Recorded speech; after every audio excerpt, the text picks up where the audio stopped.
here. We're queer. Get used to it. What is... I think so.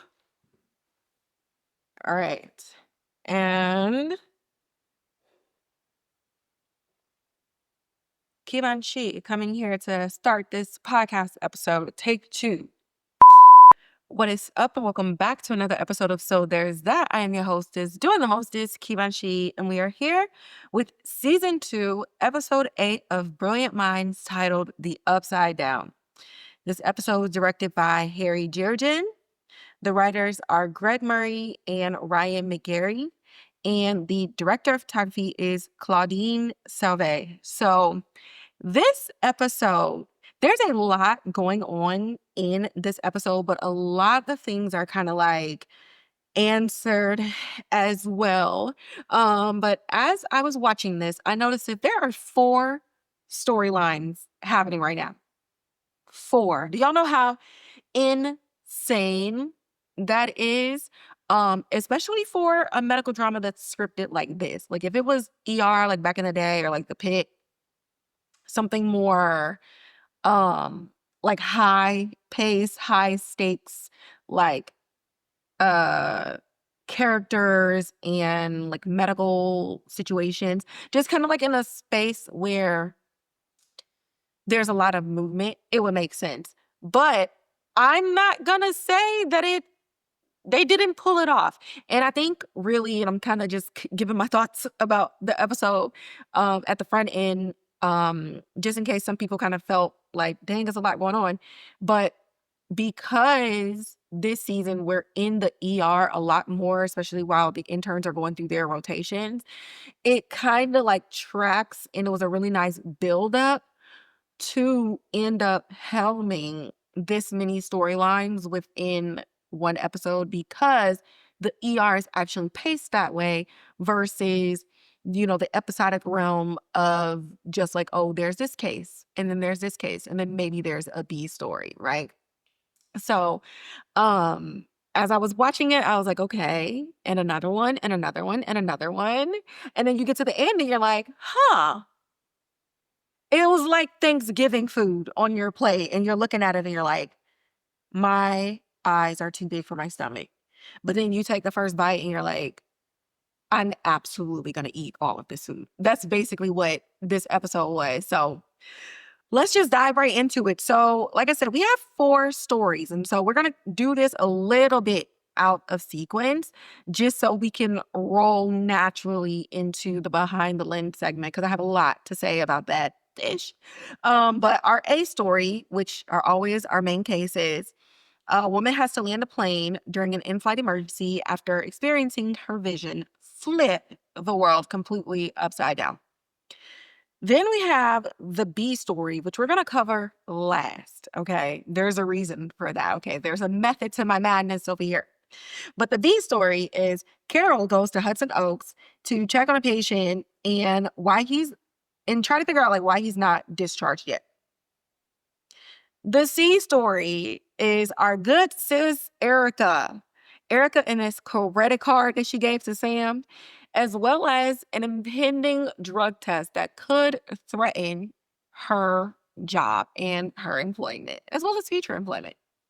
And then we have a D story, where Charlie is in a position to where he oversteps a decision that Dr. Wolf has made.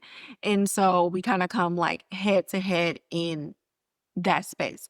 So those are the 4 arenas in which we're going to discuss today. So let's get into our recap segment titled As Seen on TV, starting with the case itself. So Elle is the co-pilot on this plane, and her lead pilot, Captain Clark, they are in the air, chilling, flying. Everything is on autopilot. But he's like trying to get into her business and kind of talking about some things that's very inappropriate for work. And inappropriate, there's like different levels to it, right? There's like overtly inappropriate, like this wouldn't work in anybody's workspace. But you could just kind of tell that this is a type of conversation and a boundary that Clark is crossing, and they don't have that type of relationship. So he's like, oh, are you seeing anybody? A young girl like you should be out partying. I see a little glitter on your face. And she's just like, sir, let's fly this plane. Like, get out my business. And so you can just tell, like, they don't have a friendship. But he's talking to her in a way that lets you know that this is not his first go around in maybe speaking to female pilots like this. So for some reason, he goes off of autopilot. He's like, hey girl, you got this. Like, I gotta go pee real quick. It is what it is. But what is he doing in the bathroom? Taking dick pics.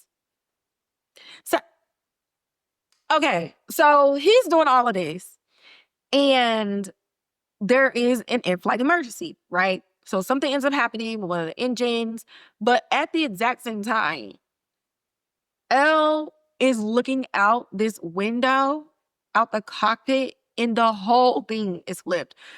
My sis was so, like, scared, but you could just see that switch where she just kind of relies on her training and that intuitive nature of really understanding and knowing, like, where all the instruments and stuff are in the cockpit. Like, she was kind of doing it blind, because to her, she would have to do everything backwards, while in the cockpit, she's doing everything the way she is supposed to. And I genuinely enjoyed this episode, and also with the plane as well, because in healthcare, there will be a lot of sentinel events, lots of near misses, and just patient safety reports. And there used to be a lot. Patients dying from infection because people aren't washing their hands properly. You're doing surgeries on the wrong surgical site. You have, same name situations where you're calling patients, but you're not verifying the two patient identifiers, which is name and date of birth. And so this caused the entire medical industry to look at the plane industry and, like, what they did to overcome, all of the plane emergencies that they have, and airplanes first, went up, to, like, how they end up with the success rate and stuff that they are known for, at least based on what we know of airlines now. And in that, like, in medical care, they talk about, like, that Swiss cheese model, and it's like Swiss cheese has all these holes in them. And if you have people at every level doing something that they're not supposed to do, or not having, or, like, following the processes and standard operating procedures, that hole can go all the way through to end up harming the patient or killing them. But with the airline industry, they put a lot of barriers in place so that you don't harm the passengers. And so it's not to say that the holes won't exist. We're human. Humans are developing these things.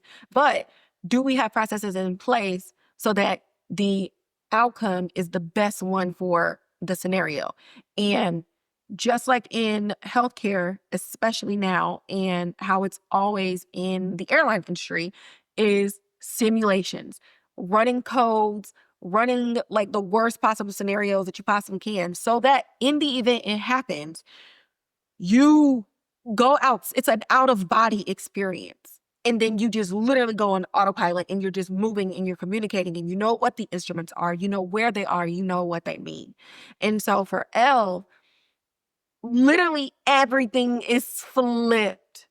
She could have easily landed that plane upside down if she would have panicked and tried to correct what she was actually seeing in front of her. But her rational mind said, there's nothing wrong with the plane. There is something wrong with me. So I'm going to do everything that I can to try to save everybody on board. And she ended up saving all 162 people on the plane, to include the lead pilot, who injury was, he ended up with testicular torsion, because, yes, he's taking dick pics while the plane is going down. So his nut twisted.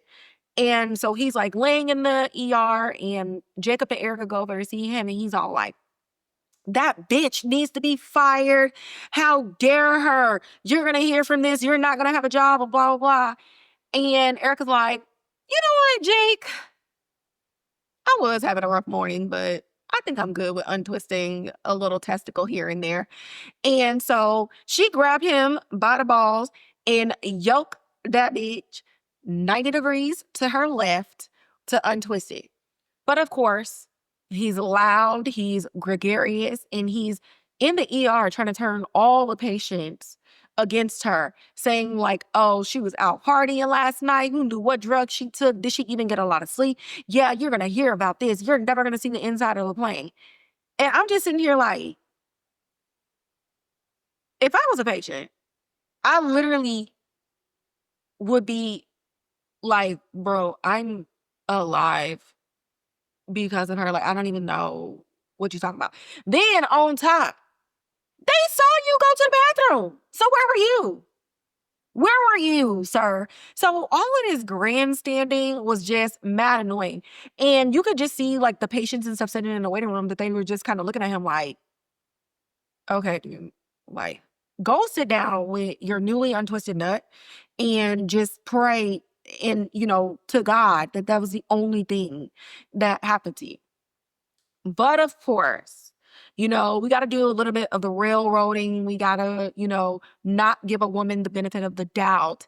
And the the National Transportation and Safety Board came to interview her, take statements. And this happens with every in-flight emergency. Everybody gets interviewed, and you have to go over your entire life from what you ate, how you slept, who you texted, all of this for like the last 14 days. And that's from the pilot down to the person who screwed the final nuts and bolts on the plane. So that's standard. And they're looking at her to have slurred speech, have difficulty thinking and putting some thoughts and stuff together, but they're already treating her like a criminal. And I thought this was like the anti version of Flight, the movie with Denzel, because he was a hero, right? And they're just like, hey, we gotta, do this patient safety board thing, just for like dotting the I's and crossing the T's and stuff. But like, you're a national treasure. It is what it is. But here it's like, nah, check her for drugs. What was she on? She was at the club last night. And it's just like, okay, we're trying to railroad my sis. Did y'all go listen to the Black Box before you came up in here? Like, it was just, it tracks. It tracked. But anyways, luckily for Elle, she had Wolf and Thorne, Dr. Anthony Thorne, who is the lead in the ER, on her side in a turn of events where you really see them working very well together. And they pretty much ran this entire case, the entire episode. So there was a level of like push and pull, give and take, and deference to expertise when it came to Anthony and Oliver really trying to sort out what was going on with this patient, especially because, again, it was a mass casualty. So everybody else had to disperse. They didn't have time to look over the interns' shoulders and check these things and do all this other stuff. It was really like, hey, I'm going to need y'all to default to your training. And unless something is a dire emergency, then you will come and find us. Other than that, do what's best for the patient and use your resources, lean on each other. So you got to see like Wolf with somebody else who's a lead that's outside of Josh, outside of Carol, and really going like side by side in the medical care. I loved working in the ER so much. So I was like super excited. I'm always excited when we're in the ER, really dealing with that type of energy. Is very like, is the word I'm looking for. Hold on. Before I say it, because words means things. Hold on. Ooh, gotta pull it up. Let me make sure. Yes, I was right. It was very like frenetic energy. And it's chaos, but it's beautiful. I love that. I miss it. I'm probably I might have to pull some shifts in the ER, man. I miss it so much. But anyways, so end up it being a headache that kind of manifested in a way that headaches don't normally manifest, because it was triggered by an emotional response to her fight or flight within the cockpit from Captain Clark. So she meets with Carol after Wolf and Thorne diagnose her and let her know, like, hey, this, can be treated. But the specific type of headache that was brought on is stress and trauma induced. And so we find out, there was a situation where her mom had married somebody who just was not a great person to be married to. And she never forgave her mom. And so coming from that type of volatile environment, you're sitting in the cockpit, which is you and this man that's in your life, in your business, and kind of pushing into your sex life and your dating life and all this other stuff. She didn't even realize she got in such an uncomfortable state in the air, because the air was her safe space. It was a way for her to run away from her problems and run away from the things that she experiences on the ground, just for her safe space to be violated by the person that she's working with and who she relies on to help her get everybody else to and from their destinations in one piece. So she's cleared, and she tells the board, listen, no matter what y'all say, I landed this plane going through a medical emergency and nobody died. There weren't even any significant injuries. So do what you will, but I'm that girl. And the safety board was like, hold up, not too much on us. Because we came to the same conclusion. You are that girl, and we're not revoking your license. But whose license got suspended? One Captain Clark. Because while he was trying to be like, oh, yeah, she was at the club last night. Look at the videos and everything on YouTube. Yeah, she had glitter on her face. Sir, your dick pic started circulating. And they very swiftly realized what you were doing. And you should not have had that plane off of autoplay. Even if you went to the bathroom, what was even the point? And so it looked like sabotage anyway. So the loudest person had the literally got silenced, and it was beautiful. But moving on to Ericka in all of this. So y'all know Ericka gets this is never not gonna be funny, because why did you give that man your credit card? So Ericka is like looking at all of the transactions on her card, and Dana is like, girl, cancel that shit. He's gonna bring it back. Like, I know, like, I've just done too much for him. He would never take advantage of me like this. And it's like, ma'am, you are at work. You have a job. You cannot be sitting up here monitoring your finances as if this is the freaking stock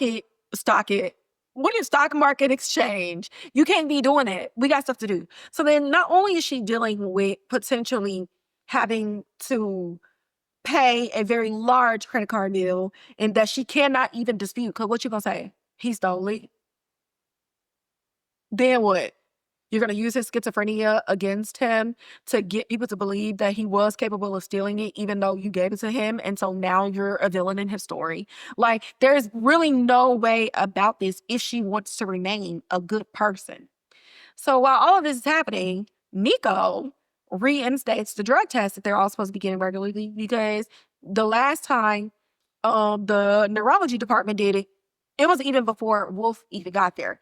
Now, Wolf was doing some drugs for season 1, so that's probably not a coincidence that Nico's like, yeah, y'all need to go pee in this cup, and we will be conducting this regularly from henceforth. And so Ericka's like, damn, like, my money's getting spent. I gotta pee. I just did Benzies the other day. So she's going to Jacob, and she's like, listen, how do you get away with it? Like, y'all had tricks and stuff up this league. And Jacob's like, girl, I hear you.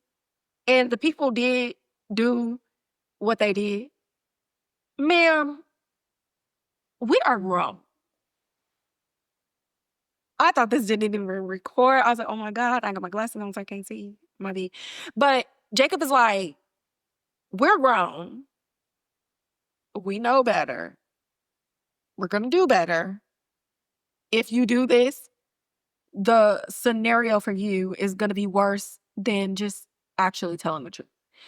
So Ericka's like, okay, I don't even want to hear all that. I didn't even know why I came to you. It is what it is. Thanks for nothing. So she's moving around and, again, she's panicking with Dana. But she ends up running into Van, and she finally tells Van like what's going on. And Van was like, I just thought like all of this energy and chaos that was coming off of you was because of our situation. And he's genuinely apologetic at not really tapping in and checking in with her. But we know Van ain't tapped in or checked in with nobody because he's trying to get his ex back. Okay, baby, he trying to run that thing around and spin the block. So it makes sense that Van is not necessarily locked in. And honestly, for somebody with Vera touch syndrome, it ain't none of his business to try to be locked in with everybody. Like, he has to try to control his own sanity and find that thing that he can tether to so that he's not overwhelmed by everybody around him, because he's a doctor too. And we saw in season 1 that he could have harmed a patient without even disclosing that, in Wolf helping him try to figure out like, okay, how do we find you an anchor so that in these high intensity situations you can still deliver the best care. So Ericka has nowhere to go. She's really like a rat trapped inside of like a metal casing, and the fire is to it. And the only way out is to dig through it. You're not lifting it up. There's no shortcut. There's no nothing. You have to go through the fire in order to save yourself. So everybody's telling her to come clean, and she finally like, all right, babe.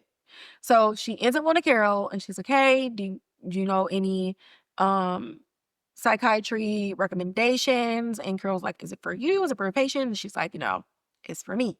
So we're finally seeing Ericka get some help, because baby girl, we can't live like this. And you only got 2 weeks. Nico gave you some grace, because while, she's taking benzos, it's not the worst thing to pop up in your system.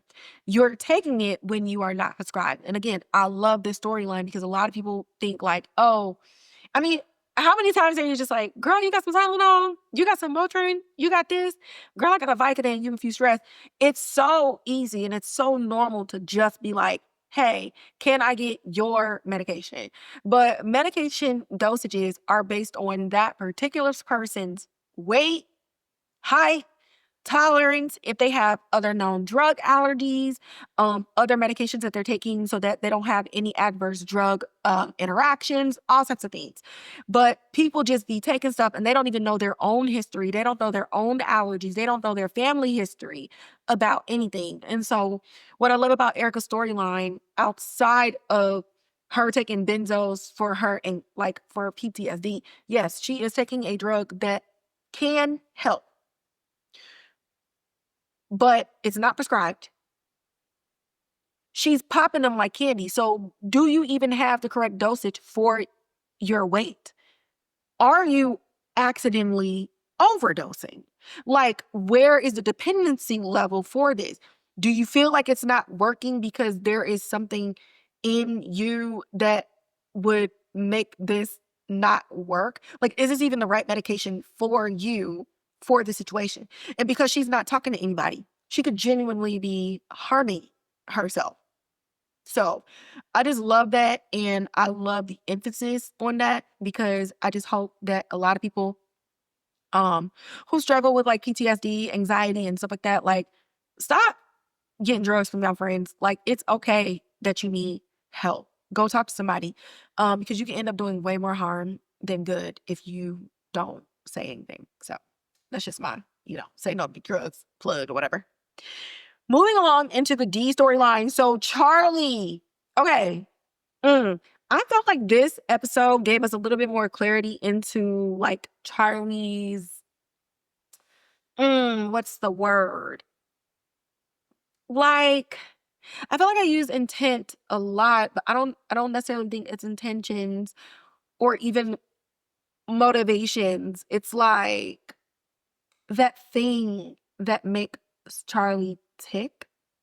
And we find that through Anna and Jorge Torres' storyline that he kind of has a connection to somebody in his life being, on a ventilator and constantly ended up with maybe bed sores, fighting infections, and all these other things. And maybe that person wasn't given the mercy that he thinks they should have by pulling the plug or putting them in long-term hospice care. So he's talking to Anna, and he's like, listen, if he don't beat this infection, I just know based on personal experience that we may need to consider alternative outcomes for Jorge. And at first, Anna's like, well, what did Dr. Wolf say? And he was like, look, Wolf ain't here. It's just me. I'm just here to give you another perspective. And so he leaves the room, but he goes and tells Dana that they agreed to a different plan. And so he's kind of twisting that moment a little bit because he definitely gave her something to chew on, some food for thought. But she wasn't like, okay, boom, let's do it. Got it. Sign me up. But he comes out because he loves to boast about his authority and his own abilities and his own gravitas. So he's like, yeah, she agreed. And Dana's like, that don't sound like it's Wolf sanctioned. And he was like, what Wolf got to do with it? Matter of fact, don't you think he a little bit too close to these patients? Why he always doing all of this in the first place? And so his line of questioning is kind of like an interrogation in a way. I don't know that Dana picks up on this. I picked up on this. But Dana ends up getting called away before she can even really respond to whatever the hell Charlie's talking about. Now, it ends up getting back to Wolf. So he goes and sees Anna instantly. And she's like, okay, you say one thing, Dr. Charlie says another thing. Like, what is even going on? Like, I don't even know what to believe. Y'all need to get y'all shit together before you come back into this room. Like, this is my son's life on the line. Whatever y'all aren't communicating or whatever beef y'all got going on, settle it before you come in here, because this is neither the time nor the place for you to be confusing me and adding more stress after I already lost one son. So, of course, Wolf pulls Charlie into his office and he's like, what the fuck is wrong with you? We're a team. We need to be making team decisions. And Charlie says, hold please. Maybe Mrs. Torres didn't want a team this time. At this point, Wolf is emotionally hijacked. Like, what? It's because you're saying that they didn't want a team this time, and you're speaking to somebody who was a lone wolf, no puns intended, but curated something within this hospital and with the interns, and even still trying to include Charlie, even though he felt like his mama hired him to basically watch him and babysit him, to curate a well-oiled machine so that communication is given and received and every loop is closed, and you went outside of this circle of trust and made your own decisions, which you are not qualified for because you lack life experience and you lack experience as a doctor. So they going head to head, and Charlie's like, why do you think this case is so important to you? Is it because it's the chief's patient? And so Wolf is like, get the fuck out of my office, little boy. You are a trainee. You are a student, whether you think it or not. Cross these lines again and we're going to have a problem. And Charlie's just like, he leaves like an indignant child who believes that he won the argument. Now, was he successful at getting Wolf out of character? Yes. But there's really no argument won here. And so as Wolf is explaining this to Carol, Anthony was like, you didn't do enough. Because while he is eager and while he is smart, he's putting people in harm's way, especially when he's not consulting with the team. You're not consulting with anybody else. Bro, you just graduated college. Like, who are you to say that your decision-making is better than somebody else's? And Charlie's trying to say that, Wolf is too close, too emotionally attached. But you tried to make an emotional connection with Anna to convince Anna to let her son go. So that don't even make sense. Who's emotional in this? Is it Wolf or is it you? But even aside from all of these things, Carol's like, you know, I get that and I understand that, but you don't be yelling at people, like, ever. You don't even yell at people who you should be cussing out. So, like, what's going on? Your office is messy. You still sleeping here. Like, when was the last time you went swimming in the Hudson? And Oliver hasn't been back to his house since his dad left. So, in that episode this season, when he finally went back home, after not being at his house because his dad was there, he went back and his dad was gone. He hasn't gone back since. So even his own sense of peace is disrupted. And now Josh done move on. My man's is going through it. And he's trying to hold it together. And for the most part, it's not the worst. But this little outburst definitely signifies something else. And even if Carol wasn't a psychiatrist, anybody who knows their friends or just even you work with somebody long enough to really understand their personality and how they process a lot of information, this would still be a red flag to Carol. Whereas Anthony, who is coming around to Wolf, and they actually did a really good job, even Carol was like, oh, so y'all know about teamwork because you're the experts. And they're both like, yeah, we're besties. Like, girl, catch up. Where you been? Anthony does not see that Wolf's outburst is abnormal. Like he said, he would have did worse, would have said worse. And we saw how he was with Ericka when she first brought Sam in to get an MRI that was unauthorized. Like, he is a very firm, stern, and like to the thing. Like, he's going to put you in your place, but still allow you the opportunity to practice medicine because, again, you're practicing medicine and you're still a student in some way, shape, or form. So he would have turned that into another learning opportunity, whereas Carol can see that Wolf being just immediately dismissive speaks to something else because Wolf loved teaching, but he just kicked Charlie out. So is it Charlie that's under his skin? Is it his dad that's under his skin? Is it Josh that's under his skin? Or is there something else going on with Oliver? But how will we find out? With these flashbacks and flash forwards at Hudson Oaks, which Carol was sent this episode to go and investigate because the family of one of her patients by the name of Hector, they were like, hey, my husband was supposed to be out last week. He's still there. I can't get in contact with anybody. I'm not getting a good answer on why he's still there. Can you please go and figure out like what's going on? So she goes down there and she's talking to Amelia about the care and the case and all of these different things. And Carol's like, it really does seem like you care about these patients and their well-being. And you're doing a really good job at ensuring that they have the best environment to thrive. But I fear that keeping him here is going to interfere with his long-term recovery and his relationships with the people in the outside world, which is correct.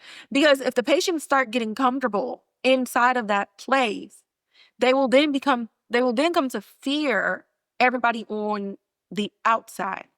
And so then the moment they're put back on the outside, they'll actually end up regressing because they haven't been involved with people or allowed their family and friends and other loved ones the opportunity to interact with them with their own mental health, what's the word? I don't want to say disease, but like mental health.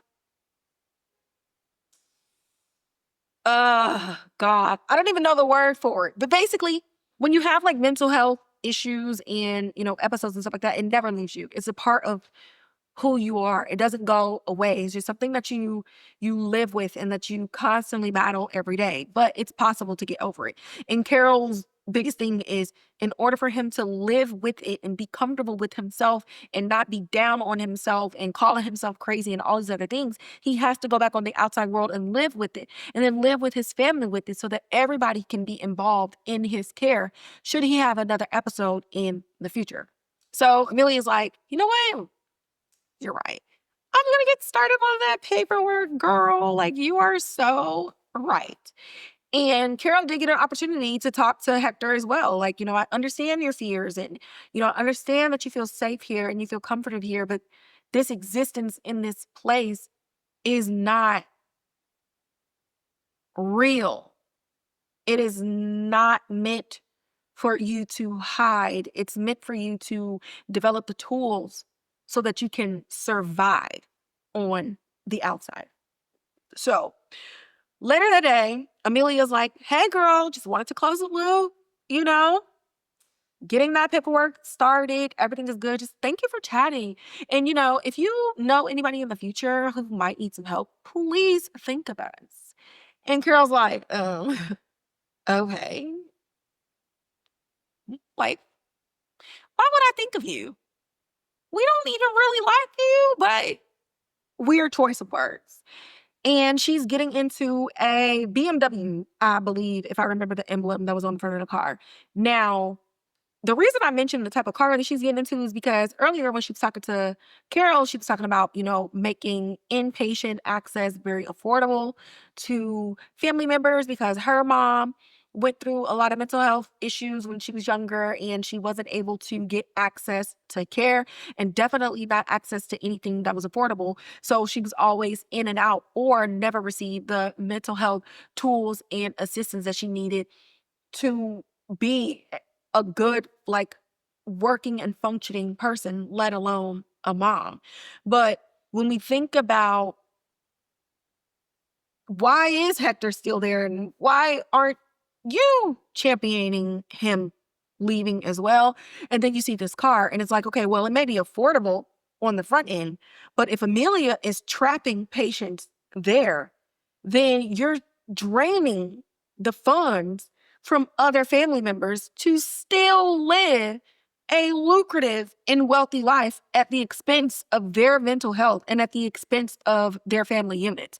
So it's really looking like a money scheme. And it makes me think that the story about her mama is a lie.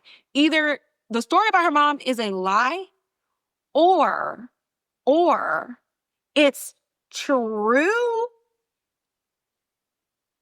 and she somehow maybe looked at her mom as weak or maybe blamed her mom for not having enough wealth to get help.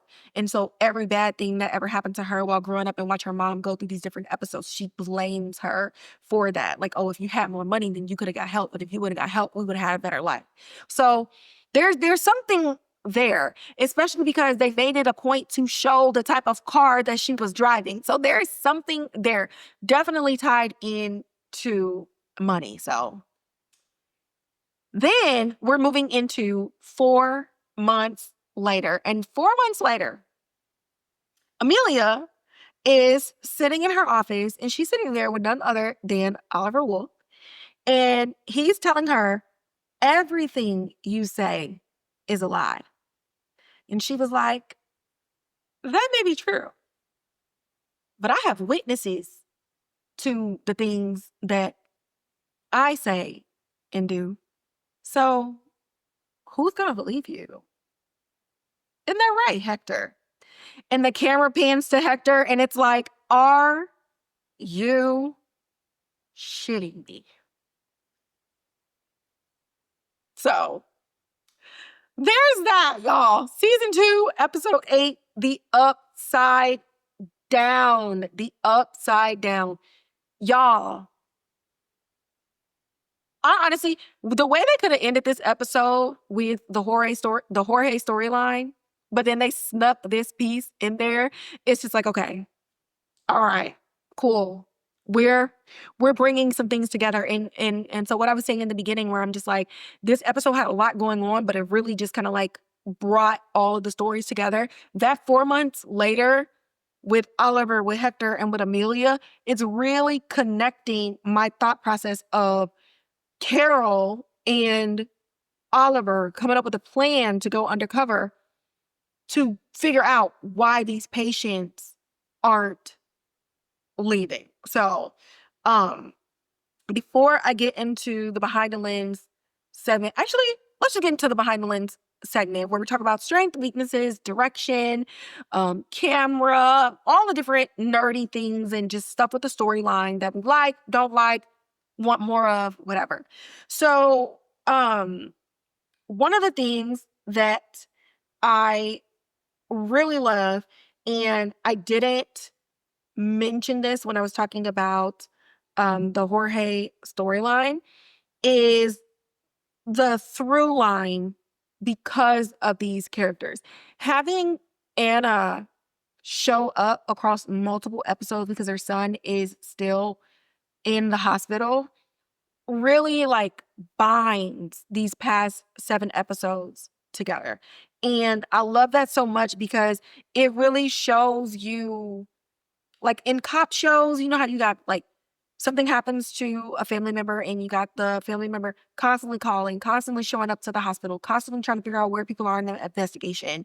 And in a lot of medical shows, you don't necessarily, you get it maybe within that episode. So to see this woman across multiple episodes, which means it's across multiple days, still holding out hope, but also holding these doctors to task, getting constant updates, and doing all these other things, that's exactly what would happen in real life. And so using that storyline as the connection point across all of these things is really, really beautiful. And it really like it, what's the word? I'm losing words. It really like solidifies the serialized feel of season 2. I also like that this episode was a very good, effective convergence on all of the storylines up until this point. So we're getting more of like insight with what's going on with Charlie and that little nugget of a backstory. We have a nugget of a backstory with Amelia.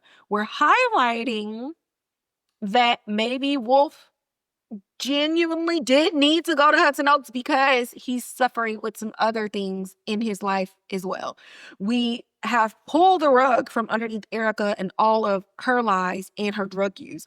But again, it wasn't done in a way that was just like overwhelming. It was just like, huh, okay. And so it really feels like we're moving into act 2 of season 2 now that all of that is really like laid out. So it's like a really good stopping point of like the first 8 episodes being like act 1 of a thing. So really love that.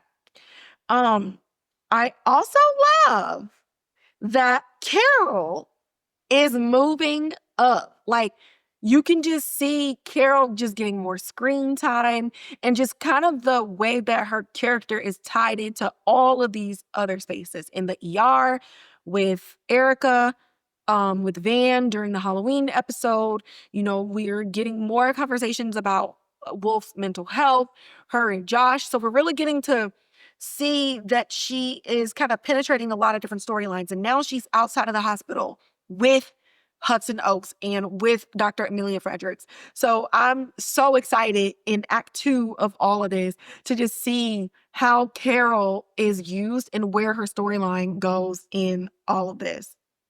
So as far as like the direction goes, that just really goes back into connecting all of these different storylines and really making this like a nice, delicious, like 7-layer cake. But it don't taste like I'm eating 7 cakes. It tastes like I'm eating like an experience. It's delicious. And lastly, a strength is the natural progression towards professional friendship between Anthony and Wolf. I love their dynamic since day 1. I know some people was like, Anthony is a hater, this, that, and the third, but I loved that type of banter and that type of opposition because they're the same. Like, they may not necessarily take the same approach, but where their care and where their doctoring comes from, it comes from the same place. And so I'm excited to see that they're realizing that they have more in common than they have differences. And just watching them go back and forth, like, what do you think? And what do you think? And I trust his decisions, or I trust that decision. Into vocations within the medical world, like ER doctors and neurologists and neurosurgeons they can have egos. But you really saw them operate absence of ego to the benefit of the patient, to the benefit of correcting a resident. And even Anthony sitting in with Oliver and even getting to know Oliver a little bit more just in that tiny little space, and them kind of building a rapport in that manner where Oliver would have only ever talked to Carol about this. So it's really nice to see Oliver kind of like making friends. I don't know if this will be outside of the workplace, but it's nice to have in the workplace because then he can get another perspective of everything that's going on. My only weakness about this episode is that Josh was probably on a date and I don't care. I don't like it. I feel like Josh wasn't there because he was on a date. And because y'all left me to assume this because he wasn't in this episode, then I'm going to say that that was a weakness. I didn't like it. I don't like it. And we're going to leave it at that. As we move into the segment I'm called B-roll, we're talking about speculations and predictions. So boom. I think, and I'm still sitting on this, from the story that Wolf said in the Halloween episode, I think the patient that he lost while he was an intern, that he was really holding out hope for, was related to Charlie. I just feel like that situation is their connection and why Charlie is here. Like it's giving, I went to medical school so that I can get revenge. These type of tropes I don't necessarily like, but I don't dislike it because Charlie is a good doctor. So it's like, I feel a twist coming with this, and I'm really excited to see where they go with that. This one is kind of like a toss-up because on the one hand, Carol's line of questioning about Wolf, like mental state, could genuinely open up the fact that Wolf is there because he needs to be at Hudson Oaks. I'm still going to lean though. So I'm going to open that up as an avenue. Yes, he's there because something happened and he had to go. But I'm going to still sit on the fact that Carol and Wolf have concocted some plan to infiltrate Hudson Oak because Carol is going to find out through Hector's family that Hector never got discharged. And so she's going to want to figure out why he's still there and use Oliver's situation with his dad and 30 years of just fucked upness to be the truthful starting point to really get in there. Because if he goes in there with a lie, they'll figure it out. So he has to go in there with the truth. He's fucked up from his parents lying to him about his dad being dead for 30 years. But also, what's going on with these patients. And I'm going to say that that is where we're going. And I also believe that Josh has no idea that that's what they're doing because Oliver wouldn't want him to know so as to protect Josh. So I'm still sitting there. I say that that is what's going to happen, but I'm open to that flash forward where Carol was signing off as a witness to Oliver going in. I'm open to she was genuinely worried about her friend. I don't think so, but I'm open to it. Let's see. So obviously, Amelia faked some discharge paperwork with Hector. And you can only keep that man in there for so long before his family is calling Carol again. So again, I just think all of that is kind of tied together. I don't think Hector is ever going to get discharged. I don't think that'll be a discharge and then him come back. I think there will be a forced manic episode, drug-induced, that will cause Amelia to contact Carol and say that he had a setback and he needs to stay longer. I think she's forcing patients to regress in order to keep them there, in order to keep the money coming. So those are my speculations. Those are my predictions for what's to come. And so as we're getting to the end of this and we move into our Hot Reels segment where we talk about hot takes, scene stealers, and performers of the week, I just want to say that my performer of the week is Tamberla Perry as Carol. She has consistently just shown up in this season, and her facial expressions, the way that she's kind of moving with everybody, especially her scenes with Amelia, um, it's just something there, something simmering. And Tamberla is bringing, I'm gonna just call her Tam. Tamberla is bringing like a mama bear to this situation and kind of blending it with the professional quality. And I'm excited about this because she initially wanted to take like a backseat after everything that happened with Allison. But Carol can't turn a blind eye to patient care, even if she could get in trouble for it. So I like that through Hector, she's kind of like, I'm supposed to let it go before, but I don't think I can. And so I'm really liking the way that this is manifesting with how she's playing this information and how she's receiving the tone of voice from Amelia and stuff that don't make no sense. Like, I'm really loving how that's happening. And again, I just see her character getting more and more involved as we go into Act 2 and Act 3 of this season.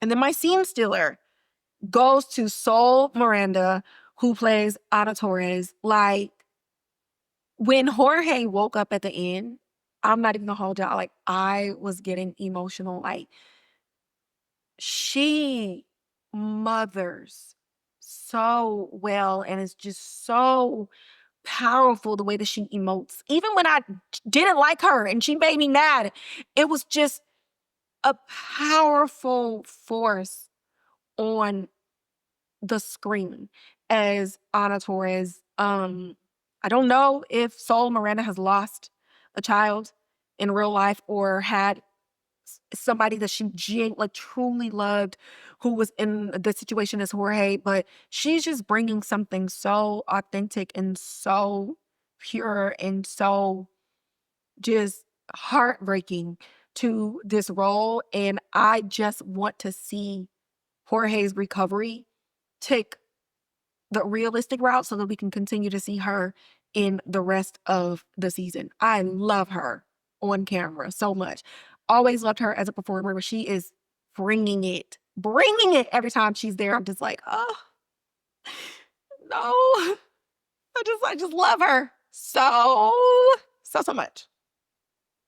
And then, honestly, this hot take, and y'all already know how I feel. So at this point, like, is it a hot take or is it not? But again, Carol did not have a big enough get back with Morris. So, what I want for Carol is to go on a date with Anthony to somewhere that Morris goes like every Tuesday or Wednesday night. And she shows up and she's like, oh my God, Morris, is that you? Oh my God, I almost didn't notice you there. Oh, you still come here? Oh, I must have forgot to slip my mind. Okay, well, enjoy your meal for one. Like, I need that. I need that in my life. Can y'all please make it happen? Like, somebody, anybody, somebody who loves.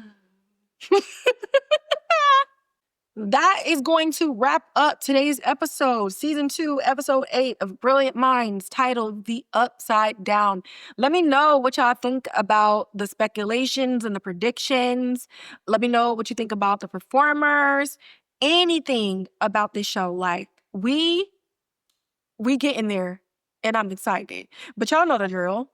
Like, share, subscribe. Hit that notification bell. Leave comments in the comments box below. If you got people that only want to listen to it, make sure you share the Spotify and the Apple Podcast link.